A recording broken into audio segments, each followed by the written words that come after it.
Então, nessa ação penal 503, 52, 63, 15, depoimento da senhora ex-presidente Dilma Wanda Rousseff. Senhora ex-presidente, a senhora foi chamada como testemunha nesse processo, na condição de testemunha. Excelência, o Ministério Público tem interesse em consignar contradita antes do compromisso. Contradita da testemunha? Isso, senhor.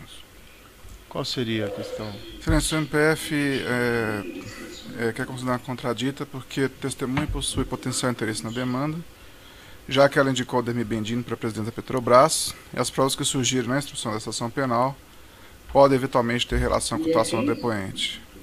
Além disso, a depoente já fez declarações públicas atacando a denominada Operação Lava Jato, inclusive relatando supostos interesses escusos nas investigações. Há então excelência suspeita de parcialidade e isso deve ser valorado oportunamente.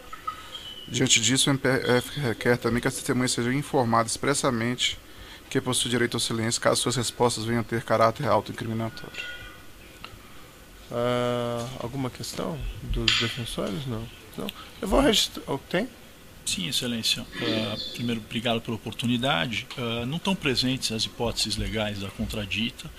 A defesa requer, por esse motivo, seu indeferimento e que a testemunha seja devidamente compromissada. Certo. Ficar registrada a contradita apenas no registro dos autos, mas não me consta aqui que a testemunha em questão tem algum interesse pessoal nessa demanda específica, não é parte nem acusada de qualquer fato perante esse juízo. Então, fica apenas registrada a contradita, mas vai ser tomado o compromisso da testemunha de ser ouvida sobre o compromisso de dizer a verdade. Pois bem, então retomando, senhora ex-presidente, a senhora foi chamada nesse processo como testemunha. Na condição de testemunha, a senhora ex-presidente tem um compromisso com a justiça em dizer a verdade e responder as questões que lhe forem feitas, certo? Certo. Senhora ex-presidente, eu vou lhe advertir apenas por força do que diz a nossa legislação processual, que se a senhora ex-presidente faltar com a verdade, a senhora fica sujeita a um processo criminal, certo? Certo. Dito isso, eu vou passar a palavra aqui à defesa do senhor Ademir Bendini, que arrolou a senhora ex-presidente como testemunha. Considerando a condição da depoente, eu peço aqui, faço apenas a lembrança, que seja reportado a ela da forma apropriada, certo? Com a senhora ex-presidente ou excelência, como preferirem. Bom dia. Senhor presidente, em primeiro lugar, eu queria agradecer a presença da senhora e perguntar se a senhora está me ouvindo bem. Perfeitamente. Então, mais uma vez, muito obrigado. Eu começo aqui as minhas perguntas pelo processo de indicação do senhor Bendini à presidência da Petrobras. O senhor Bendini foi indicado e aprovado formalmente pela presidência, pelo Conselho da Petrobras, no dia 6 de fevereiro de 2015. Gostaria de saber se Vossa Excelência sabe informar, ainda que aproximadamente, quando é que o senhor Bendini ficou sabendo da sua indicação à presidência da Petrobras? Eu não sei a data precisa, mas eu posso relatar as condições nas quais ele foi convidado. Por 3 vezes, ou talvez 4, a doutora Maria da Graça Foster, que era presidente da Petrobras, por várias razões, principalmente porque o conjunto da diretoria queria se afastar, colocou seu cargo à disposição. Por 3 vezes eu a demovi. Na última vez, eu não consegui demovê-la se afastar, porque a razão que ela alegava era que os demais se afastariam. E para mim era importante que a Graça Foster continuasse na diretoria, conduzindo a Petrobras como ela estava conduzindo, do meu ponto de vista, no rumo correto. Então, num determinado fim de semana, eu não lembro precisamente a data, ela, em definitivo, me disse que se afastaria. E que tinha, portanto, me pedia que eu tomasse a providência, porque a Petrobras, como sendo uma empresa da importância que é, ela não podia ficar sem direção, porque não só a Graça Forster se afastaria, mas também mais diretores da Petrobras se afastariam também. Então, isso me foi comunicado e eu sei que no prazo mais exíguo possível, eu acredito que dentro de uma mesma semana, eu convidei o Dr. Bendini e também convidei também o Dr. Ivan, como o Dr. Bendini como presidente, o Dr. Ivan como diretor financeiro, e na sequência eles tomaram posse como conselheiros, né, e depois foram ratificados pela Assembleia. Perfeito. Foi num prazo bastante exíguo esse processo. Perfeito. Isso está perfeitamente documentado, se eu não me equivoco, pela imprensa. Perfeito. A data formal que o senhor Bendini assumiu a presidência é 6 de fevereiro, que é uma sexta-feira. Então, pelo que eu entendi, a indicação dele foi feita no curso desta mesma semana. Foi tudo, porque não era importante que não houvesse vacância. Uma vacância porque afetaria não só as ações da empresa, mas afetaria a avaliação da empresa. Então, nós tomamos essa medida o mais rápido possível. E, justamente, eu escolhi o Dr. Bendini e o Dr. Ivan pelo desempenho que tinham tido diante do Banco do Brasil, que era, de fato, um elemento, para mim, bastante valioso. Tanto do Dr. Ivan, como diretor financeiro, como do Dr. Bendini, que tinham tido, à frente do Banco do Brasil, um desempenho bastante significativo. O Banco do Brasil vinha se recuperando desde 2003, que estava numa situação bastante frágil em 2003, ao longo do governo do presidente Lula, e a partir de 2010 começou a apresentar, inclusive, muito bons resultados, o que também a imprensa avaliava nessa mesma direção. Perfeito. Foi a senhora que comunicou ao senhor Aldemir Bendini a indicação dele? Olha, eu convidei o Dr.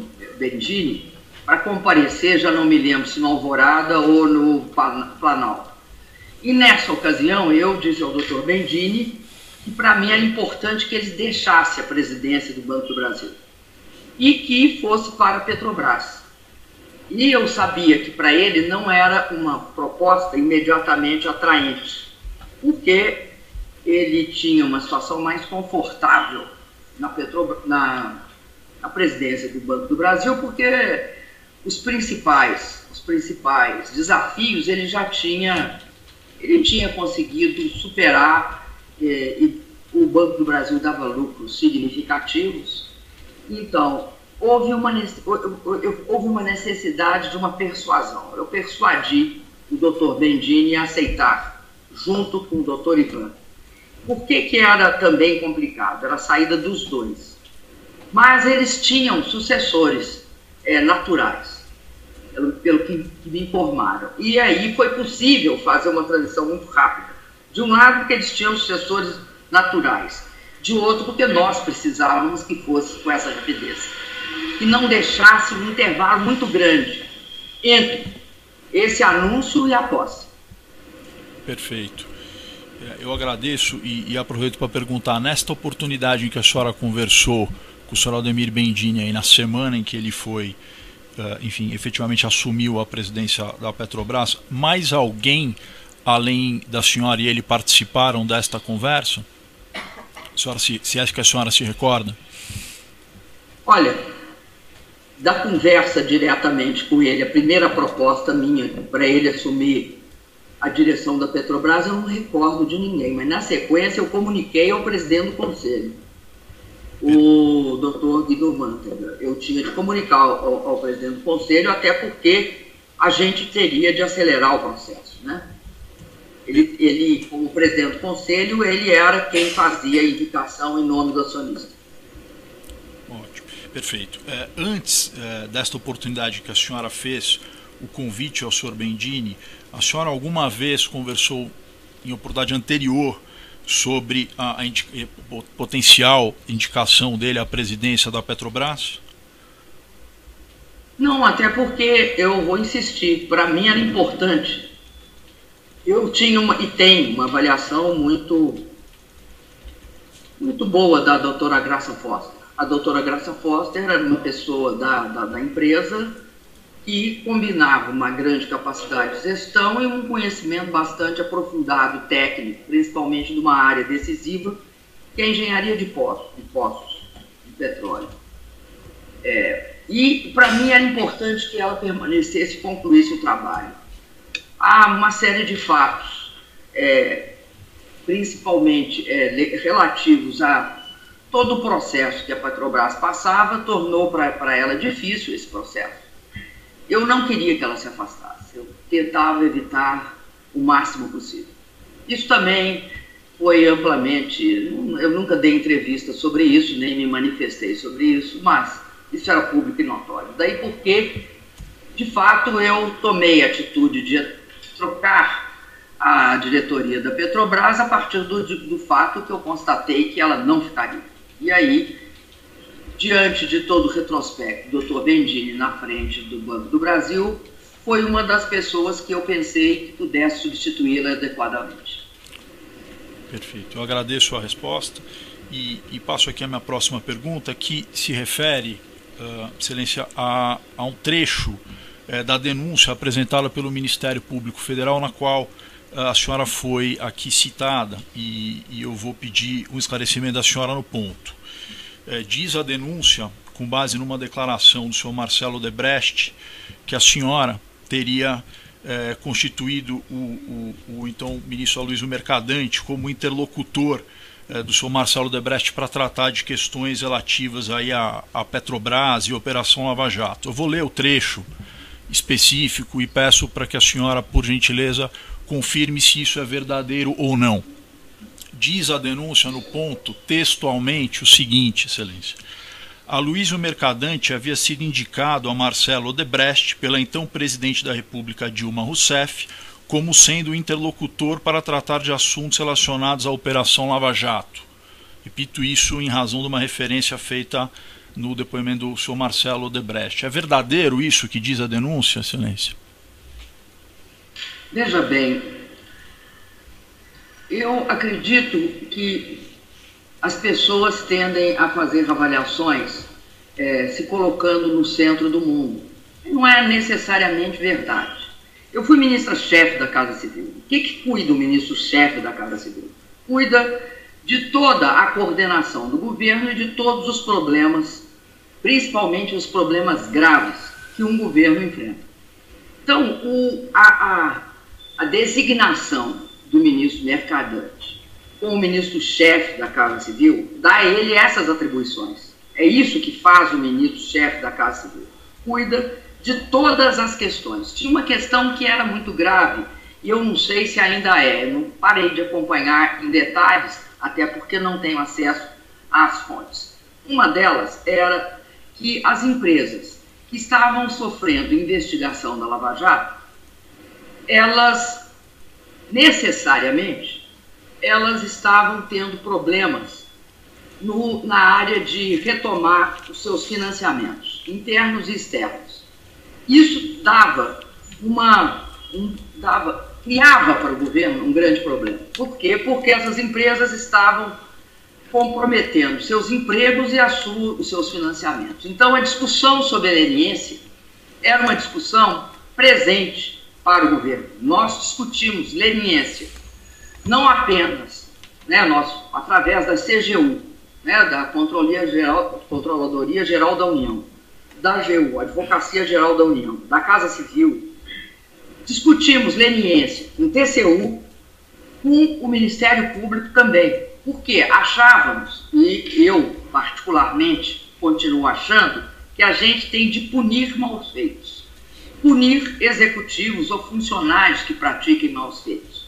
Punir quem quer que pratique maus feitos. Agora, as instituições, elas são produtos sociais, elas não podem ser punidas. Da mesma forma como se pratica internacionalmente. Não há A Siemens, por exemplo. A Siemens é uma empresa que já foi investigada várias vezes, não foi uma só, não, foi várias vezes, por questões de que seus executivos praticaram atos de corrupção. Agora, não se destruiu a Siemens. A mesma coisa era a nossa preocupação. Nós tínhamos, de fato, uma preocupação pública em relação a construir as condições de leniência para que o processo tivesse punição dos responsáveis, mas que se salvasse as empresas de engenharia desse país, que são, não acredito que alguém desconheça, eram elementos essenciais da nossa competitividade, né? E ainda são. Ter empresas de engenharia, eu sou da época de 2003, 2004, 2005, quando não se conseguia uma empresa para fazer um projeto básico, nem um projeto executivo. Por quê? Porque você tinha morto a engenharia nacional. Então, essas empresas, elas tinham de ser preservadas, não através dos seus processos de corrupção, mas através daquilo que é produto, que uma empresa é produto. A empresa é um construto social. Ela não é, pura e simplesmente, a iniciativa de uma pessoa, né? São de vários, um grupo de pessoas. E, portanto, elas têm também um know-how, um conhecimento que é importante para o país. Por isso, sinto que a avaliação desse episódio pelo Dr. Marcelo Odebrecht, se isso é verdade, reduza a questão da leniência em si mesma. É uma forma de interpretar o mundo. Eu não concordo. Perfeito. Eu estou muito satisfeito com os esclarecimentos da senhora, agradeço a sua presença mais uma vez e aproveito para desejar um bom dia. Os demais defensores têm indagações? Sim, excelência. Bom dia, senhora presidenta. Aqui pela defesa de Fernando Reis, eu gostaria apenas de complementar alguns pontos que foram mencionados agora há pouco pela senhora. A senhora comentou, respondendo às perguntas do advogado anterior, que o país vivia alguns problemas financeiros e algumas empresas também passavam por problemas financeiros grandes, e que, nesse sentido, existiam alguns esforços do governo em suplantar essas questões.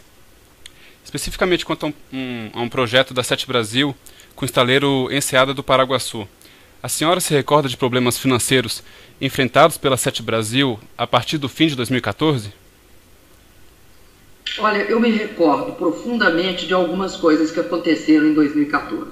Eu não sei se o senhor tem, assim, conhecimento de como é que funcionou o mercado de petróleo de 2003 até 2014, segundo semestre de 2014. Mas o que se verificou foi o seguinte: teve um surto de valorização do preço do petróleo extremamente significativo. Eu lembro que, ao a gente entrar no governo, eu era ministra de Minas e Energia, o preço do petróleo chegou a $13 o barril.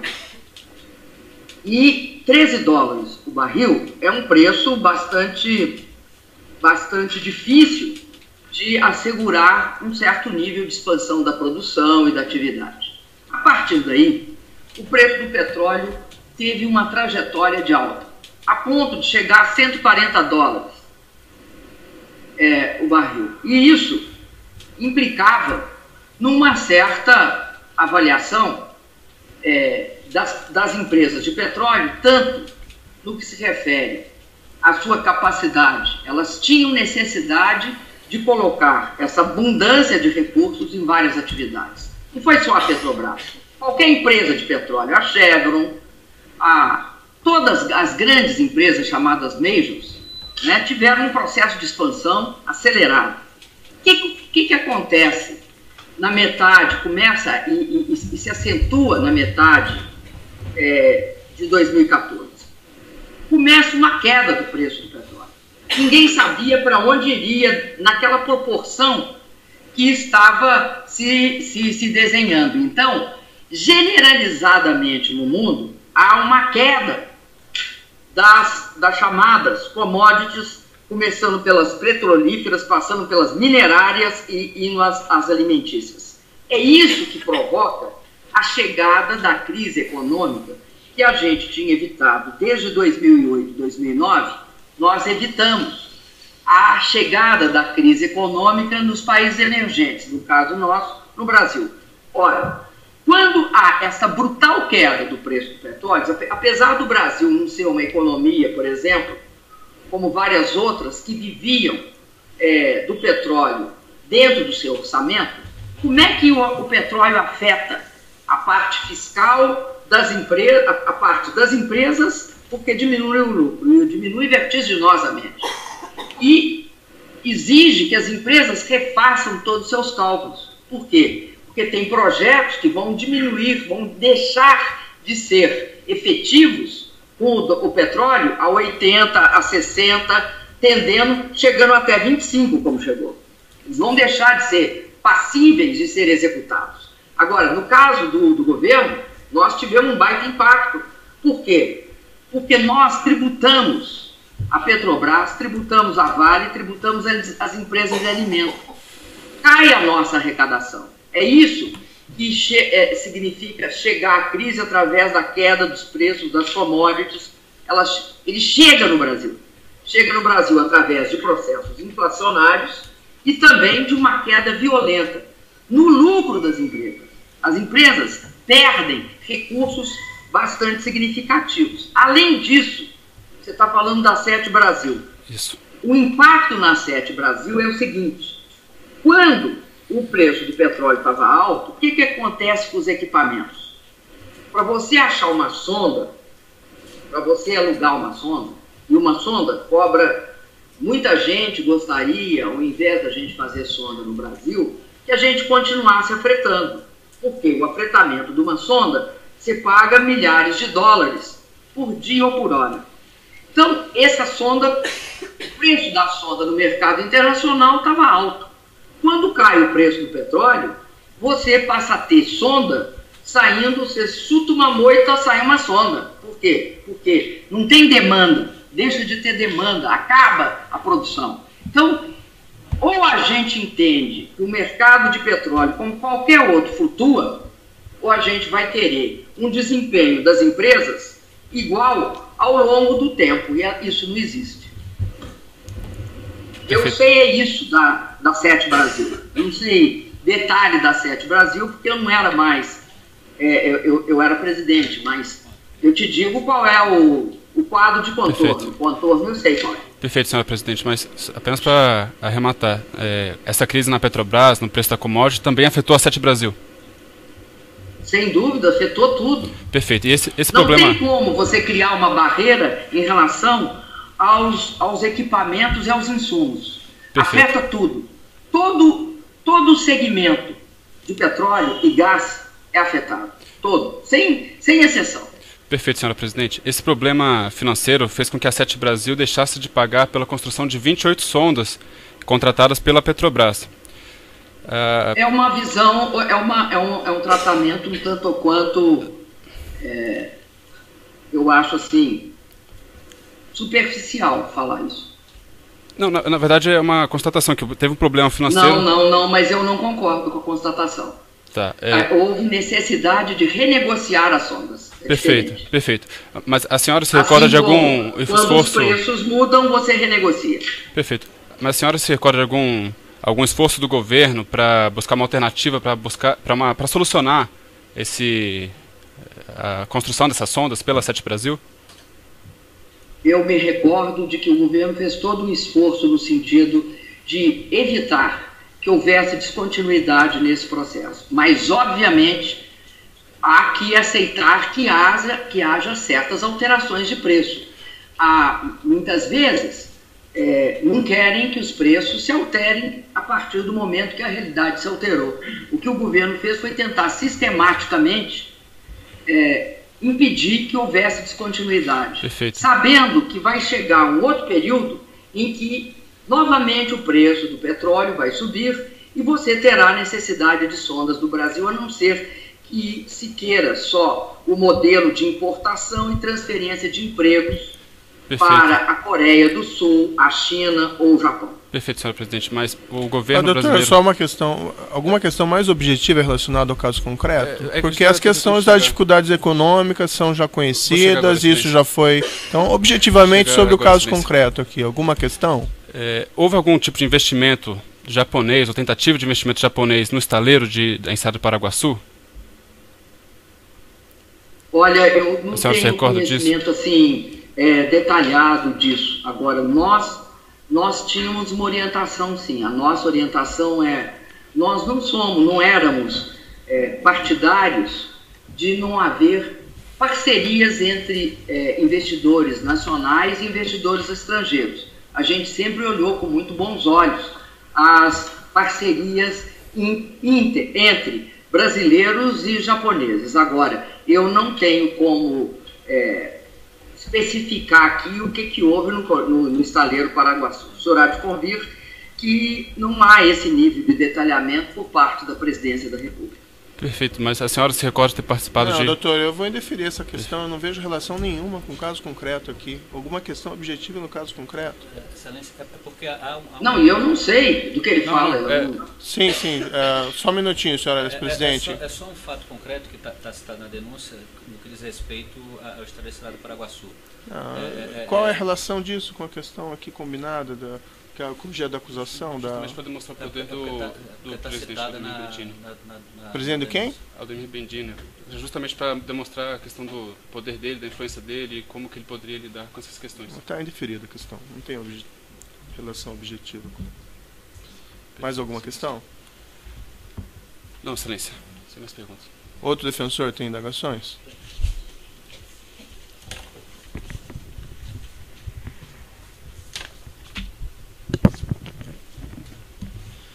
Senhora ex-presidente, bom dia. José Diniz, advogado do senhor André Gustavo. Bom dia.